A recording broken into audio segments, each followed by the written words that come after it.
रामेश्वर डूडी जी के जाने के बाद ना सिर्फ बीकानेर और राजस्थान और हमारे दल को नुकसान हुआ है, लेकिन व्यक्तिगत रूप से मुझे बहुत क्षति पहुंची है, क्योंकि एक बहुत लंबे समय तक डूडी जी और मैंने काम किया। 2013 में मैं जब अध्यक्ष बना प्रदेश कांग्रेस कमेटी का, वो नेता प्रतिपक्ष बने। वो पहली बार विधायक बने थे, लेकिन राहुल जी ने उनको जिम्मेदारी दी और हम दोनों ने मिलकर उस समय कांग्रेस पार्टी में हम लोग सिर्फ 21 विधायक जीत कर आए थे। बड़ा चुनौतीपूर्ण समय था। मोदी जी प्रधानमंत्री बन गए थे 14 में, वसुंधरा जी मुख्यमंत्री थी और पूरा बहुमत बीजेपी के पास था। उस कठिन दौर में सदन के अंदर, सदन के बाहर रामेश्वर डूडी जी और मैंने मिलकर पार्टी को मजबूती देने का काम किया था। और मेरे साथ इतनी सारी उनकी यादें जुड़ी हुई हैं जिनको मैं स्मरण करता हूं तो एक बहुत कमी महसूस होती है, क्योंकि हमारी अच्छी दोस्ती बन गई थी, हमारी बहुत अच्छी ट्यूनिंग हो गई थी और हम दोनों मिलकर पार्टी के लिए जो कुछ कर सकते थे हमने किया।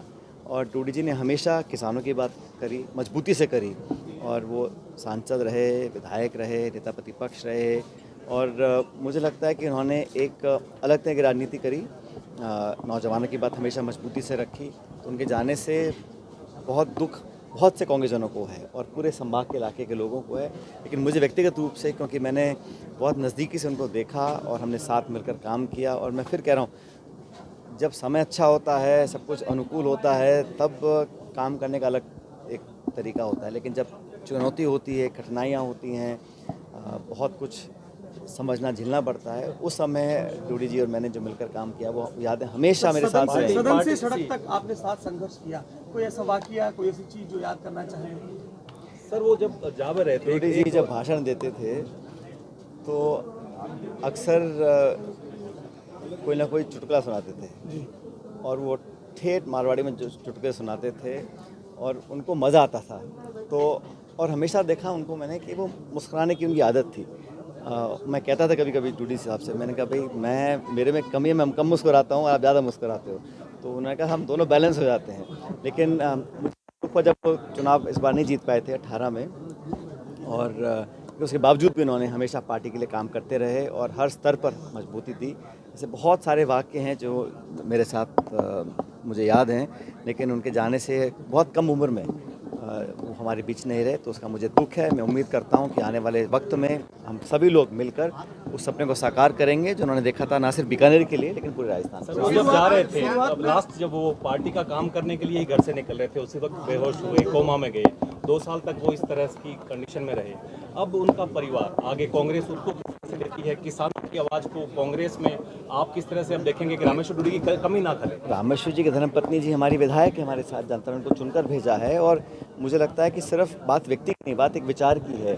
जिस विचार को लेकर वो आगे बढ़े थे कि किसान के बच्चे और बेटियां ऊंचे पद तक क्यों नहीं पहुंच सकते हैं, किसान की वो लड़ाई लड़ना चाहते थे, उसको संघर्ष को जारी रखेंगे, उसमें कोई कमी नहीं आएगी। लेकिन उनका पूरा परिवार कांग्रेस के लिए समर्पित रहा और आज भी बढ़ चढ़कर पूरा समूचा परिवार, एक व्यक्ति नहीं, पूरा परिवार पार्टी के लिए काम कर रहा है। रामेश्वर डूडी जब चले गए हैं, उनकी रिक्तता जो है वो कांग्रेस में अब कहीं ना कहीं ये माना जा रहा है कि अभी आने वाले समय जल्दी से पूरा नहीं होगी। कोई भी व्यक्ति जाता है तो उसकी कमी भरने में समय लगता है, लेकिन जैसा मैंने कहा, उनकी धर्मपत्नी को जनता ने जिताकर भेजा है, हमारी विधायक बनकर आई हैं, अच्छा वो काम क्षेत्र में कर रही हैं, पूरा परिवार लगा हुआ है। और देखो, समय के साथ साथ सब घाव भरते हैं और वो लगभग 25 महीने तक कोमा में रहे और अभी 2 दिन पहले उनका स्वर्गवास हुआ। लेकिन वो जो यहाँ काम करके छोड़ गए हैं, वो जो एक नाम छोड़ गए हैं, उसका पूरा जनता के बीच हम लोग जाके उसको मान सम्मान को बनाए रखेंगे। और जहाँ तक संगठन की बात है, हमेशा संगठन की बात उन्होंने करी। आज एक दुखांतिका हुई है सर, आज एक दुखांतिका हुई है। हॉस्पिटल के अंदर जो है मरीज जिंदा जल गए और उससे पहले सर खांसी की बातें चल रही थी कि पूरे देश में खांसी की दवाई। पहले भी कहा कि जिस प्रदेश का सबसे महत्वपूर्ण, सबसे प्रसिद्ध अस्पताल जो SMS अस्पताल राजधानी में है, वहाँ पर लोग चिकित्सा के लिए जाते हैं। जो लोग अस्वस्थ होते हैं वो एक उम्मीद और आशा के साथ जाते हैं, एडमिट होते हैं, इस भरोसे के साथ कि व्यवस्था और जो हमारा सिस्टम है हमारी देखरेख करेगा। और जो ICU में भर्ती हैं वो वैसे ही ज़िंदगी मौत के लिए जूझ रहे हैं। वहाँ पर ऐसा हादसा होना बहुत ज़्यादा ट्रैजिक है, बहुत दुखदेयी है। और मुझे लगता है कि इस पर हमें अब बहुत जल्द कार्रवाई करनी पड़ेगी सरकार को कि तह तक जाएं कि लापरवाही थी, मेंटेनेंस था, बनाने वालों की गलती, सुपरवाइज़र की गलती, कौन वो लोग थे जो इस भीषण हादसे के लिए जिम्मेदार हैं, क्योंकि निर्दोष लोगों की जानें गई हैं।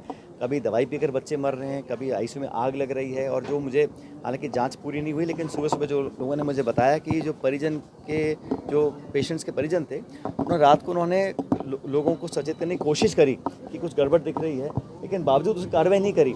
तो ये जो लापरवाही है, ये नहीं कह सकते टेक्निकल फेलियर था या हादसा हो गया। हादसे के पीछे कौन जिम्मेदार था, मेंटेनेंस कौन करता था, कौन सुपरवाइज करता था, कौन अकाउंटेबल है, ये तो तय करना पड़ेगा। क्योंकि अगर सरकारी अस्पताल में, जहाँ पर गरीब लोग जाते हैं, जहाँ पर लोग इस उम्मीद से जाते हैं कि हम दोबारा स्वस्थ होकर वापस लौटेंगे, वहाँ पर वो शिकार हो जाएं, और मेरे ख्याल 7 या 8 मौतें ऑलरेडी हो चुकी हैं और न जाने और क्या होगा। तो मैं उम्मीद करता हूँ कि भगवान को जल्दी स्वस्थ करे, और मेरी संवेदना उन सभी के साथ है जिनके लोगों की अंतिम सवाल सर, झालावाड़ में दुखांतिका हुई थी सर, आप लोगों ने इस्तीफा मांगा था मदन दिलावर का, अब आप इस्तीफा मांग रहे हैं। बिहार के चुनाव की आज घोषणा हो रही है, क्या कहना चाहेंगे, मिलकर लड़ेंगे? हमारा गठबंधन पूरी तरह चुनाव के लिए तैयार है, और मैं पहले भी कह चुका हूं कि 20 साल से नीतीश कुमार जी मुख्यमंत्री बने हुए हैं, कभी भाजपा के समर्थन से, कभी आरजेडी के समर्थन से।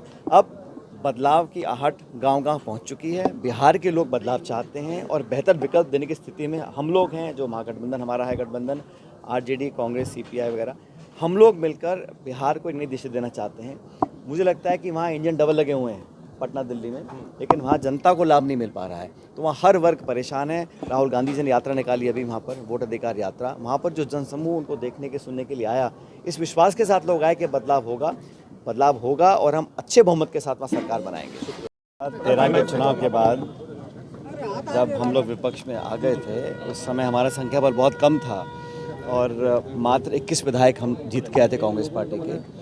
उस समय राहुल गांधी जी ने रामेश्वर रूडी जी को यहाँ का नेता प्रतिपक्ष बनाया, और रूडी जी के साथ मैंने 5 साल तक हम लोगों ने सड़कों पर संघर्ष किया, और उनके साथ ना सिर्फ मैंने काम किया, लेकिन एक जो अनुभव था साथ रहकर, और हमने एक दूसरे को समझा, पार्टी के लिए सड़कों पे बहुत लंबा समय हमने संघर्ष किया। तो उनके जाने से हमारी पार्टी को बहुत नुकसान है, लेकिन मुझे व्यक्तिगत रूप से बहुत क्षति पहुंची, क्योंकि मैंने बहुत उतार चढ़ाव देखे उनके साथ। 2018 के चुनाव में वो चुनाव नहीं जीत पाए थे, लेकिन हमने फिर भी लगातार साथ में काम किया। तो उन्होंने हमेशा संघर्ष किया, और उन्होंने किसान की और नौजवान की बात को मजबूती से रखा। विधानसभा के अंदर कभी मौका नहीं छोड़ते थे, और लगातार 5 साल तक जो मेरा अनुभव रहा, क्योंकि पहले वो सांसद भी थे, लेकिन पहली बार विधानसभा में पहुंचे थे, और पहली बार में ही उनको नेता प्रतिपक्ष बनाया, और पूरी ताकत के साथ उन्होंने संघर्ष किया। उनके जाने से हमारे दल को, हमारी पार्टी को, बीकानेर और राजस्थान को बहुत नुकसान हुआ, लेकिन मुझे व्यक्तिगत बहुत क्षति है, क्योंकि वो बहुत लंबे समय तक बीमार भी रहे, और बहुत दुख पाया। मुझे उस बात का खेद है। इनके जाने से जो कमी पैदा हुई है, उसको भर पाना बहुत मुश्किल है। जयपुर में जो हादसा हुआ है हॉस्पिटल में, आप भाई मैं कह रहा हूँ, ये बहुत ही दुर्भाग्यपूर्ण घटना है।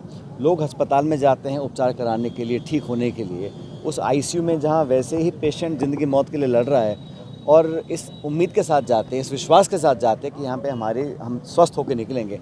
वहाँ पर अगर इस प्रकार की लापरवाही हो रही है और इतने लोगों की मौत हो गई, अभी तो जांच के बाद पता पड़ेगा कारण क्या थे, लेकिन अगर लापरवाही हुई है कहीं मेंटेनेंस का, कहीं संचालन में, तो उसको बहुत गंभीरता से लेकर एक्शन लेना पड़ेगा। क्योंकि अगर जनता की आस्था विश्वास ख़त्म हो जाएगा उस सिस्टम के अंदर, जो सरकारी सिस्टम है अस्पतालों का, और पूरे प्रदेश में सबसे बड़ा अस्पताल एसएमएस है, सबसे प्रसिद्ध है, सबसे महत्वपूर्ण है, वहाँ पर अगर ऐसी घटना हो रही है तो ये बहुत चिंता का विषय है। और मुझे लगता है कि सरकार को ये तय करना पड़ेगा कि जिम्मेदारी किसकी है, क्योंकि लोगों की जान जाना, कभी कोई दवाई पी के बच्चों की मौत हो रही है, फिर ऐसे हॉस्पिटल में आग लग रही है, जांच के बाद पता पड़ेगा हुआ क्या। लेकिन जो मेरी जानकारी है, सुबह मुझे बताया कि रात को ही पेशेंट्स के जो परिजन थे, उन्होंने एहसास हुआ कि कुछ गड़बड़ी है, और लोगों को सचेत करने की कोशिश करी, लेकिन कुछ एक्शन हुआ नहीं। तो जो भी लोग इसके लिए रिस्पॉन्सिबल हैं, तुरंत प्रभाव से उन पर कार्रवाई होनी चाहिए, और जो जिनकी मौत हुई है उनके परिजनों को मैं अपनी संवेदना देता हूं।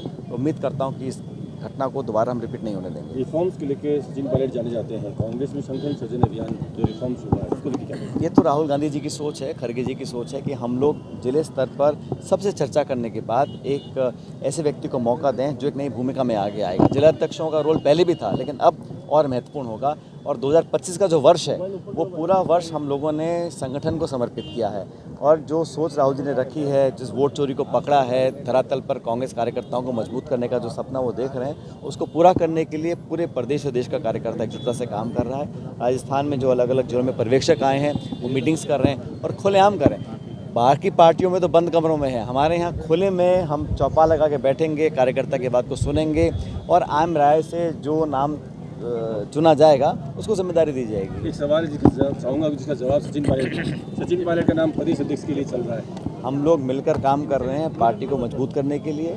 2.25 साल में इस भाजपा सरकार ने जनता का विश्वास खो दिया है और कांग्रेस पार्टी फिलहाल जो जिम्मेदारी जिस व्यक्ति को दे रही है वो व्यक्ति उसको निभा रहा है। सचिन पायलट तैयार है नई भूमिका के लिए? मैंने कहा ना, कांग्रेस में केंद्र नेतृत्व तय करता है किसको क्या काम करना है, और हर नेता छोटा बड़ा सबको जिम्मेदारी दी हुई है, जिसको जो काम दिया वो अपना काम कर रहा है। सर, मेवाराम जी को लेकर